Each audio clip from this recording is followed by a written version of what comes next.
En ce moment, nous vous regardons depuis la Turquie, écrit notre frère Numan, notre prophète.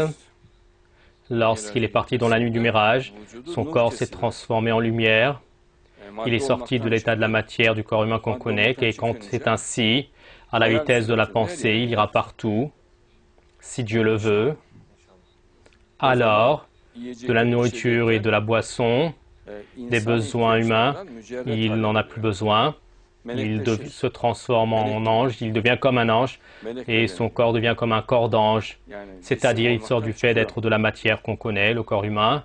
Ô mon Seigneur, dit-il dans le verset, fais-moi entrer avec une belle entrée, et fais-moi sortir avec une belle sortie, et envoie-moi de ta part un sultan, par un canal, un moyen, que j'entre par ce moyen, et fais-moi sortir avec une belle sortie, car également sortir de l'état du fait d'être de la lumière, c'est une chose à part, et il pourrait rester là-bas en état de lumière, et ne pas se retransformer en corps qu'on connaît, la matière. Alors qu'il est testé, il doit se transformer en matière, et dans le fait qu'il se transforme en lumière, si Dieu l'aide, il peut le faire.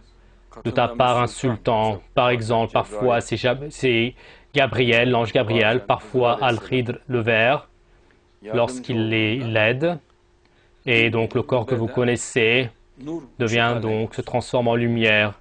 Et encore, le corps se verra mais sous forme de lumière, c'est-à-dire, vous savez, les images en 3D, c'est comme cela, apporte-moi, et le corps donc se transforme en lumière, alors il peut passer à travers les murs, et il peut aller à une vitesse supérieure à la vitesse de la lumière où il veut, il peut revenir là où il veut, et il n'a pas besoin de manger, de boire, il n'a besoin de rien si Dieu le veut, et aucune chose ne coupera son corps, ne le divisera pas, et notre prophète s'est transformé en lumière, et ainsi il a fait l'ascension du mirage, et quand on parle de l'ascension du mirage, et c'est le passage de la troisième dimension à la quatrième dimension. Il y a des dimensions dans l'univers. Nous sommes dans un monde en 3 dimensions, longueur, largeur et profondeur. Et il y a la quatrième dimension et en ce moment on ne peut pas le voir. Et ceux qui sont dans la quatrième dimension peuvent nous voir. Par exemple, les anges, les génies nous voient, mais nous on ne peut pas les voir. Il faut que nous nous transformions en lumière pour pouvoir les voir. Et notre prophète s'est transformé en lumière, il les a vus.